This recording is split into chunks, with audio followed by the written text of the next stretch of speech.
Unit number 3 biotechnology पढ़ रहे थे। लेक्चर नंबर 3 में अब हमने पढ़ना है genetic modification and biotechnology products के बारे में। जेनेटिक मॉडिफिकेशन क्या है? जेनेटिक मॉडिफिकेशन है कि किसी भी ऑर्गेनिज़म की जो जीन्स हैं उनको मॉडिफाई किया जाए और फिर उनको बायोटेक्नोलॉजी के प्रोडक्ट्स बनाने में, जिस तरह इंसुलिन हो गई, वैक्सीन्स हो गई, इनको बनाने में यूज़ किया जाए। इस लेक्चर में हम लोग इंसुलिन और वैक्सीन किस तरह से बनाई जाती है ये भी देखेंगे। The change in the gene of organism using the biotechnology techniques is called the genetic modification. वो कह रहे हैं कि किसी भी ऑर्गेनिज्म के जीन्स के अंदर बायोटेक्नोलॉजी की टेक्निक्स को यूज़ करते हुए चेंज लाना जेनेटिक मॉडिफिकेशन कहलाता है। The change in the gene of an organism can be produced by removal, addition or modification of genes।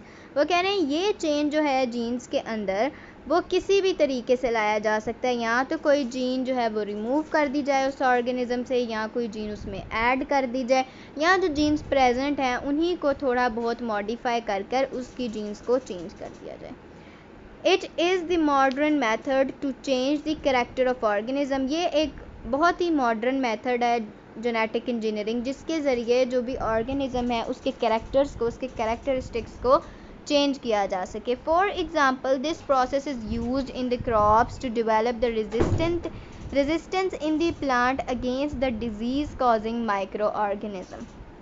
वो कह रहे हैं कि जिस तरह इस प्रोसेस को यूज़ करते हुए, जेनेटिक मॉडिफिकेशन को यूज़ करते हुए जो क्रॉप्स हैं, जो फसलें हैं, वो ऐसी डेवलप की जाती हैं कि जो प्लांट्स ग्रो करें उस फसल में, उनके अंदर जो माइक्रो ऑर्गेनिज़म्स की वजह से डिजीज़ होती हैं वो ना हो, उनके अगेंस्ट जो है उस प्लांट के अंदर रेजिस्टेंस पैदा कर दी जाए। ये किस तरह से होता है? जेनेटिक मॉडिफिकेशन के ज़रिए उनकी जीन्स के अंदर ऐसे चेंजेस लाए जाते हैं कि उन्हें जो माइक्रो ऑर्गेनिज़म की वजह से डिजीज़ हो रही थी वो ना हो। Similarly, the improvement in the nutritional quality of edible plant is also one of the advancement of genetic modification। वो कह रहे हैं इसी तरह के न्यूट्रिशनल जो क्वालिटी है फूड की, प्लांट जो भी हम फूड खा रहे हैं, कोई भी जो एडिबल प्लांट्स हैं, उनके अंदर जो उनकी न्यूट्रिशनल क्वालिटी है उसको भी जेनेटिक मॉडिफिकेशंस के थ्रू इम्प्रूव किया जा सकता है, उन्हें मज़ीद अच्छा बनाया जा सकता है। The organism whose gene are modified is called a genetically modified organism। Last lecture में भी हमने पढ़ा था कि वो ऑर्गेनिज़म जिसकी जीन्स को मॉडिफाई किया जा सके, जिसकी जीन्स को मॉडिफाई किया गया हो, उसको हम कहते हैं, उस ऑर्गेनिज़म को हम कह देते हैं जेनेटिकली मॉडिफाइड ऑर्गेनिज़म या GMO। GMOs are also used to prepare useful and life-saving products such as insulin and vaccine. वो कह रहे हैं जेनेटिकली मॉडिफाइड ऑर्गेनिज़म्स को बहुत सारी हेल्पफुल और लाइफ सेविंग चीज़ें बनाने में यूज़ किया जाता है, जिस तरह इंसुलिन है और वैक्सीन है। इस लेक्चर में हम लोग इंसुलिन और वैक्सीन दोनों के बारे में पढ़ेंगे। सबसे पहले हम पढ़ते हैं इंसुलिन के बारे में। Insulin is an animal protein which is produced by the pancreas. वो कह रहे हैं इंसुलिन जो है वो एक प्रोटीन है जो कि एनिमल के अंदर प्रोड्यूस होती है। और कहाँ पर प्रोड्यूस होती है, किससे प्रोड्यूस होती है? पैनक्रियाज से प्रोड्यूस होती है। It control the glucose level in the blood. और इंसुलिन जो है वो कंट्रोल क्या कर रही होती है? ग्लूकोज लेवल को, ब्लड के अंदर जो ग्लूकोज लेवल है उसको कंट्रोल कर रही होती हैं insulin. If the pancreas does not produce the required amount of insulin, the level of glucose in blood rises। वो कह रहे हैं कि अगर सही अमाउंट में, सही मिकदार में ये इंसुलिन पैनक्रियाज प्रोड्यूस ना करें तो उसका रिज़ल्ट क्या होता है? रिज़ल्ट ये होता है कि ब्लड के अंदर जो ग्लूकोज का लेवल है वो ज़्यादा बढ़ जाता है। This condition is known as diabetes mellitus in humans. और इस कंडीशन को ह्यूमंस के अंदर डायबिटीज़ मेलाइटस कहा जाता है। Diabetic patients need regular injection of insulin to control the glucose level in the blood। वो कह रहे हैं कि जो डायबिटिक पेशेंट्स हैं उनको इस चीज़ की ज़रूरत होती है कि रेगुलर बेसिस पे वो इंसुलिन के इंजेक्शंस लगाएं ताकि वो अपनी जो ब्लड का ग्लूकोज लेवल है उसको कंट्रोल कर सकें। In the past insulin was extracted from the pancreas of animal. Past में पुराने ज़माने में ऐसे किया जाता था, जब इतनी एडवांस टेक्निक्स मौजूद नहीं थी तब क्या किया जाता था कि जो एनिमल्स वगैरह थे उनके पैनक्रियाज से इंसुलिन निकाल ली जाती थी और फिर उसको यूज़ किया जाता था। Nowadays it is produced using the biotechnology techniques। और अब क्योंकि बहुत ज़्यादा एडवांस टेक्निक्स आ चुकी हैं तो अब ये जो इंसुलिन है उसको बायोटेक्नोलॉजी की टेक्निक्स को यूज़ करते हुए प्रोड्यूस किया जाता है। Scientists insert the human insulin gene in bacteria to modify them genetically। Scientist क्या करते हैं कि ह्यूमन के अंदर से इंसुलिन की जीन लेते हैं और उसको कहाँ पर लगा देते हैं, बैक्टीरिया के अंदर, और वो बैक्टीरिया जो है वो मॉडिफाई हो जाता है, जेनेटिकली मॉडिफाइड ऑर्गेनिज्म बन जाता है। These genetically modified bacteria, GM bacteria, ये जो जेनेटिकली मॉडिफाइड बैक्टीरिया हैं, प्रिपेयर इंसुलिन, ये फिर क्या करते हैं, इंसुलिन बनाते हैं, क्योंकि अब इनके अंदर इंसुलिन की जीन मौजूद है। ये क्या करेंगे, इंसुलिन प्रोटीन बनाएंगे।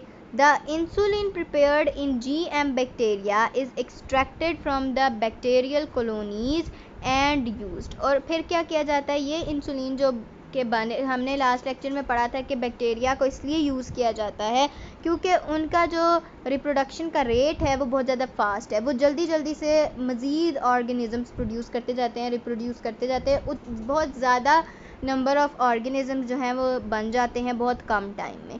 तो इसलिए क्योंकि ये और फिर ये बैक्टीरियल कॉलोनीज़ भी बना देते हैं, तो ये जो इंसुलिन है ये उस GM बैक्टीरिया में से, बैक्टीरियल कॉलोनीज़ में से जो है वो निकाल ली जाती है और फिर इसको यूज़ किया जाता है।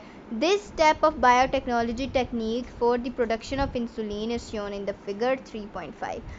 और वो कह रहे हैं कि यही पूरे स्टेप्स जो हैं वो शो किए गए हैं फिगर 3.5 में। हम यहाँ पर भी देख लेते हैं, ये है पैनक्रियाज, इंसुलिन प्रोड्यूसिंग सेल जो है इनमें से ले लिया जाता है, और ये एक बैक्टीरिया है, बैक्टीरिया के अंदर से प्लाज्मिड जो है उसको आइसोलेट कर लिया जाता है, निकाल लिया जाता है। Insulin gene is cout out of the DNA, और फिर जो इंसुलिन प्रोड्यूसिंग सेल था उसमें से इंसुलिन की जीन जो है वो निकाल ली जाती है। इस जीन को जो है वो बैक्टीरिया के प्लाज्मिड के अंदर फिट किया जाता है, उसके प्लाज्मिड का थोड़ा सा पार्ट कट कर उसकी जगह पर ये जो इंसुलिन जीन है इसको लगा दिया जाता है, और फिर इनको दोबारा से इस रिकॉम्बिनेंट DNA को दोबारा से बैक्टीरिया के अंदर डाल दिया जाता है, और ये जो ऑर्गेनिज़म है ये GM बैक्टीरियम यानी जेनेटिकली मॉडिफाइड बैक्टीरियम बन जाता है। रिप्रोडक्शन रेट बैक्टीरिया का बहुत फास्ट है, ये मज़ीद ऑर्गेनिज़म्स बनाते जाएंगे, बैक्टीरियल कॉलोनी बनती जाएगी, क्योंकि ये डिवाइड करते जाएंगे तो बैक्टीरियल कॉलोनी बन जाएगी, और फिर जो है इस बैक्टीरियल कॉलोनी में से इंसुलिन जो है वो बैक्टीरियाज के अंदर से निकाल ली जाती है। नेक्स्ट हमने पढ़ना है vaccines. Vaccine is a material which contain weakened और killed pathogen disease causing germ and is use to produce the immunity या रेजिस्टेंस अगेंस्ट डिजीज़। वो कह रहे हैं कि वैक्सीन क्या है, वैक्सीन उस मटेरियल को कहते हैं जिसके अंदर वीक या किल्ड पैथोजेंस प्रेजेंट हो। वीक यानी वो इतने ज़्यादा जो है वो स्ट्रॉन्ग ना हो कि वो ह्यूमन बॉडी के अंदर जाकर डिजीज़ कॉज करें, पर वीक हो, या फिर बिल्कुल ही उन पैथोजेंस क्या हैं, पैथोजेंस जो हैं हम कहते हैं जर्म्स को, ठीक है, जो भी डिजीज़ कॉज हो रही है, जिस भी जर्म की वजह से हो रही है उसको हम पैथोजन कहेंगे। ये वीक या किल्ड पैथोजेंस जो हैं उनको हम वैक्सीन कहते हैं। और इनको किस लिए यूज़ किया जाता है, इनको इसलिए यूज़ किया जाता है ताकि ह्यूमन बॉडी के अंदर पहले से इम्यूनिटी प्रोड्यूस कर दी जाए उस डिज़ीज़ के ख़िलाफ़, ठीक है, इम्यूनिटी को रेजिस्टेंस कह रहे हैं वो यहाँ पर। When a vaccine is injected into the human body, वो कह रहे हैं जब वैक्सीन जो है वो ह्यूमन बॉडी के अंदर इंजेक्ट की जाती है, the blood cell in the body take the weak or dead pathogens as real ones and prepare the antibodies against them। वो कह रहे हैं कि जब ये वैक्सीन जो है ह्यूमन बॉडी के अंदर इंजेक्ट की जाती है तो जो रेड ब्लड सेल्स हैं ना, वो उन्हें लगता है कि वो असल जो है डिज़ीज़ कॉजिंग जो एजेंट है, असली पैथोजन आ गया है जो अलाइव है, हालांकि ये वीक या डेड होते हैं। तो जो ब्लड सेल्स हैं, रेड ब्लड सेल्स हैं, वो इनके ख़िलाफ़ एंटीबॉडीज़ बनाना शुरू कर देंगे ताकि ये जो पैथोजेंस आए हैं उनके किल किया जा सके और बॉडी को उस डिज़ीज़ से प्रोटेक्ट किया जा सके। तो एंटीबॉडीज़ जो हैं वो बॉडी को इस किसी भी डिज़ीज़ से प्रोटेक्ट करने के लिए बनाई जाती हैं। These antibodies remain in blood. अब क्योंकि ये वीक पैथोजेंस थे, ऑलरेडी किल्ड पैथोजेंस थे, लेकिन उसके रिस्पॉन्स में क्या किया, रेड ब्लड सेल्स ने एंटीबॉडीज़ बना दी। तो ये जो एंटीबॉडीज़ हैं अब ये हमारे ब्लड के अंदर ही रहेंगी।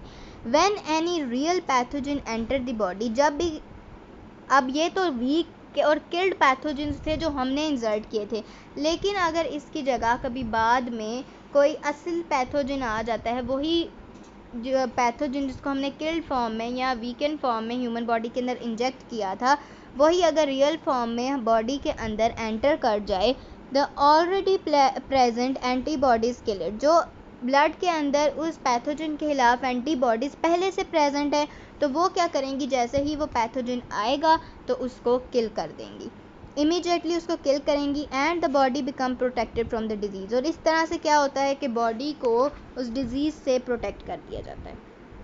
Nowadays biotechnologist use bacteria to prepare the vaccine. आजकल जो हैं बायोटेक्नोलॉजिस्ट जो हैं वो बैक्टीरियाज को यूज़ कर रहे हैं वैक्सीन्स बनाने के लिए।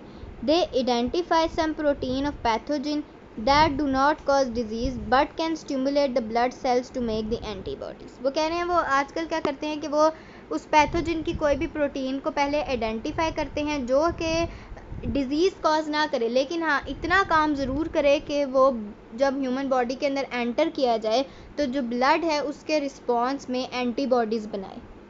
The gene of such protein is inserted into the bacteria, और ऐसी जीन को फिर बैक्टीरिया के अंदर इंसर्ट कर दिया जाता है।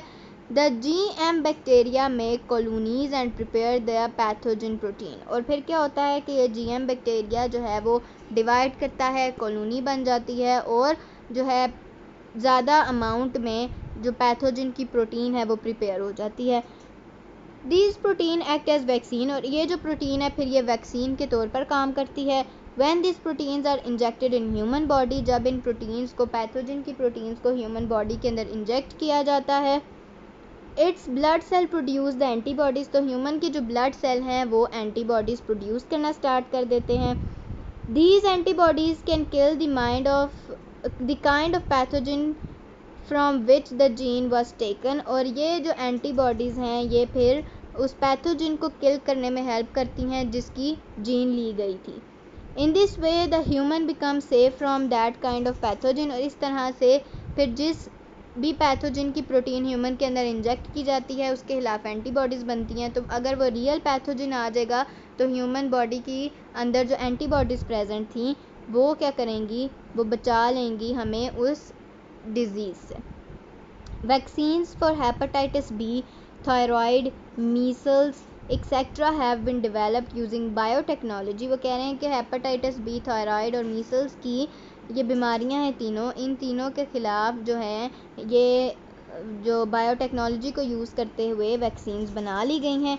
Vaccines for malaria and HIV are being developed, और मलेरिया और HIV के ख़िलाफ़ जो है उनको भी जो है ख़त्म करने के लिए वैक्सीन्स बनाई जा रही हैं। Other important life saving biotechnology product include the blood clotting factors and growth hormones etcetera, और अदर जो इम्पोर्टेंट फैक्टर्स हैं लाइफ सेविंग बायोटेक्नोलॉजी के वो क्या हैं, जो भी प्रोडक्ट्स वो बना रहे हैं वो ब्लड क्लॉटिंग फैक्टर्स हैं और ग्रोथ हार्मोन्स वगैरह। ये हम आगे जाके पढ़ेंगे बड़ी क्लासेस में जाकर कि ये क्या हैं।